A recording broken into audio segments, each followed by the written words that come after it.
Hey, let's talk about Bartleby. Okay, so my students have so many reactions to this piece. Some of them hate Bartleby. They say, well, I would have kicked him out. Some of my students say, well, he's just a depressed guy. And he should have been helped by somebody, whether it was the narrator or not. Some people say, well, Bartleby's cool. Some people say, well, it's obviously an allegory, so why don't we just get to it? So there's all kinds of different ideas. But I think there are really, really important things when we have to kind of set the scene. So first thing I want to talk about are turkey, nippers, and ginger nut. Okay, so these workers are fabulous. So we have turkey. Turkey can work really well in the morning. Then he goes to lunch, and he can't work well after that. Do y'all know what's going on here? Hopefully we do. He gets drunk, yeah. So he works pretty well. Then he gets drunk. It says his face gets all red, and then he gets sloppy. He's drunk. He goes to the dinner houses and gets drunk. So we have one person who works good for one part of the day. After that, he gets all moody and stuff. So then we have Nippers. Nippers is the exact opposite. Nippers is terrible during the morning because he has indigestion and he can't get his desk set up right. So the reason I even bring this up is because they actually equal one worker. Okay? And we have to kind of think about, what does that say about our narrator that he's got these people who equal out one worker? Why doesn't he just hire one good worker instead of paying two people to do the job? Problem. I think that's a problem for the narrator of the narrator too. He's kind of a pushover and he lets that happen. Ginger nut actually seems pretty harmless. Okay, so think about that. Another thing that's kind of interesting about these workers is that turkey is a food that you eat at Thanksgiving. Nippers, if you say I'm going to take a nip, usually that's like a sip of a drink.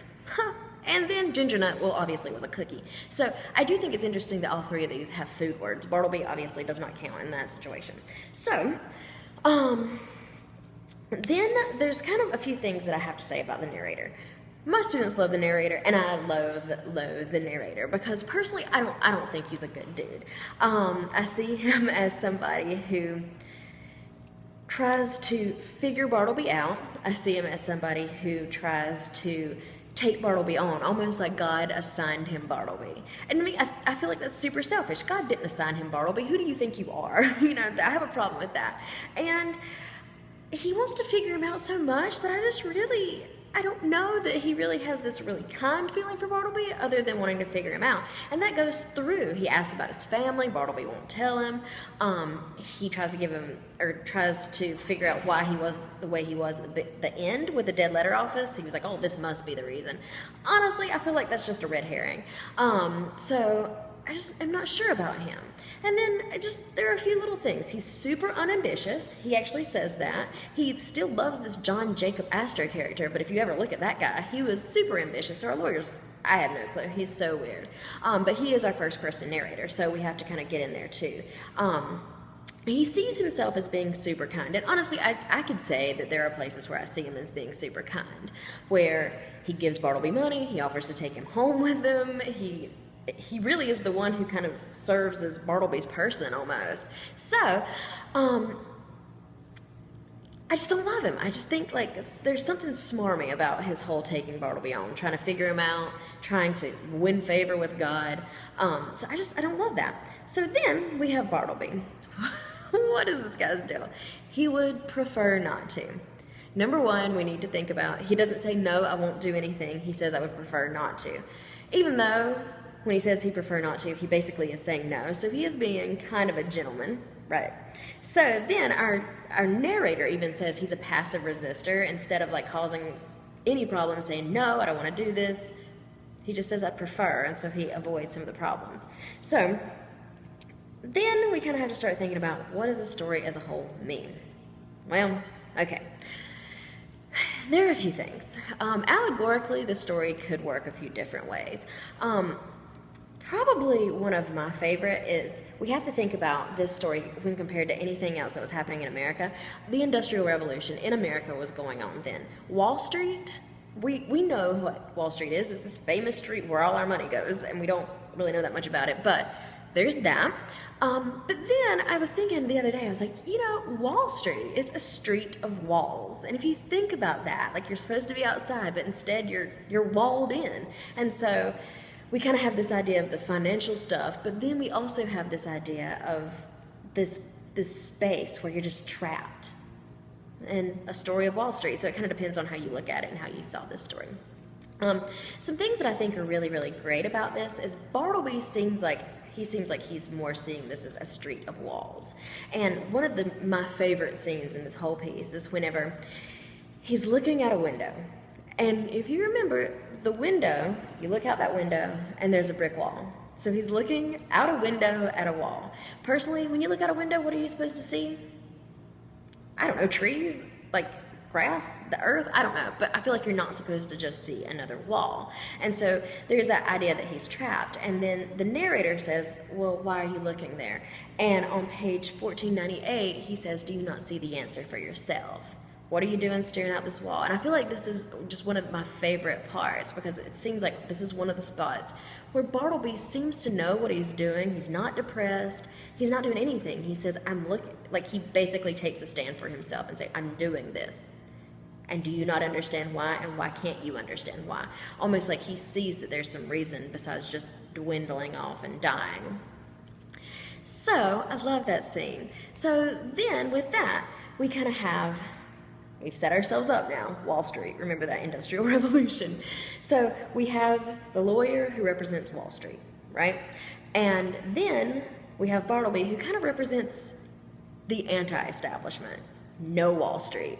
And basically saying the story is basically saying, sooner or later, if you kind of separate from the masses, what's going to happen is you're going to slowly starve to death in prison. So like there's no place in society for somebody who doesn't fit, and that's maybe why he dies there. Cool idea, right? I love that idea. I do think even though Melville did not like the Transcendentalists, I do feel like there's something super transcendental about this idea that he's like looking out a window, like he's the only one who kind of has that side, and nobody else does. Just beautiful piece. Anyway, so that's one way that we can look at it. And a few little things there. Obviously, Bartleby wasted away. He died. Most people think he probably just starved to death. I mean, he'd stopped eating by the time we stopped reading. So he starved to death.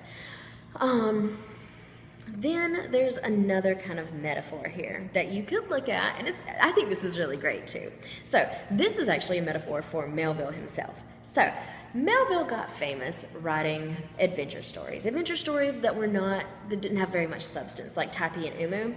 He wrote these stories, okay? And they were full of adventure. People loved them. They bought them. They're like, Melville! And then Melville said, I don't really want to do this anymore. So he wrote Moby Dick. And nobody liked Moby Dick. Even I find it kind of long, seriously, but nobody liked Moby Dick. It didn't sell. It almost kind of ruined his career. He was furious at his readers for not taking it in and loving that story that was so much more nuanced and complex and deeper, and he just was mad. So go with me here. So, and basically he died poor. It wasn't until later, probably early 1900s, that Moby Dick got rediscovered, and actually probably even later than that, Moby Dick got really rediscovered, and then Melville became Melville, which is crazy. I think about it now. Anyway, okay, so go with me. So Tappy and Umu, adventure stories, super easy. Now we have to go back and look at what Bartleby's job was. He was a copier. And so basically he was saying if he kept on making adventure novels, he would just be somebody who copied down somebody else's words over and over and over again. Each adventure novel would just be a copy of the one before. And he said, I'd prefer not to with Moby Dick. And so basically that Moby Dick was, I prefer not to.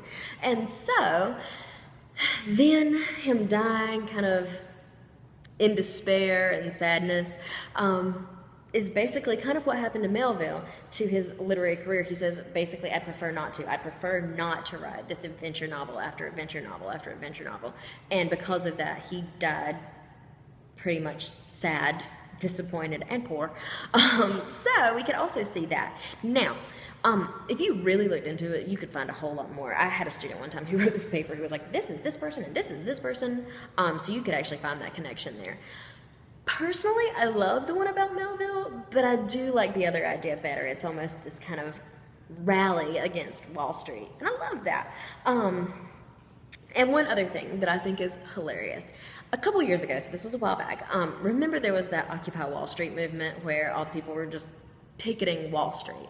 And a lot of them had shirts that said, "I'd prefer not to," in reference to Bartleby. Now you know. I just think that's so neat. Anyway, so just a few more things and then I will be done with you. Another idea that people have said, and this one I don't love, but I could see it, is that Bartleby does not exist. That Bartleby is part of the narrator's conscience. And if you kind of go there, you start to see a few things. Like the story works a little bit in opposites. So we have Turkey and Nippers, who are opposite of each other. And then we have Bartleby and the narrator, who also seem to be relatively opposite of each other. And some people say really only Bartleby's the one who doesn't exist. But Bartleby's the one that he put into his office right beside him, and then Bartleby kind of wastes away, and we don't really know how. We assume he starved to death, but there's no real indication.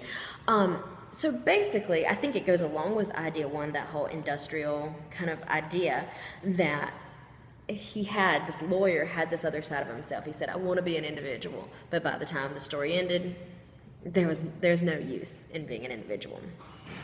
And our narrator, just to say, our narrator does also refer to Bartleby as a ghost several times. He also refers to him as an apparition. He says he's cadaverous, like a dead body. So there's all kinds of descriptions that could kind of warrant maybe him being dead.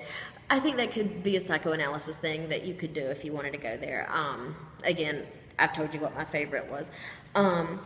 So I think that's it for Bartleby. I love this story. If ever you're around in my office, maybe you should come by. I have this great movie. It's 27 minutes. It's super duper creepy, and I love it. Sorry if I'm long-winded or shorter-winded than you thought I'd be, but I just love this story so much. So y'all have a good week. Bye.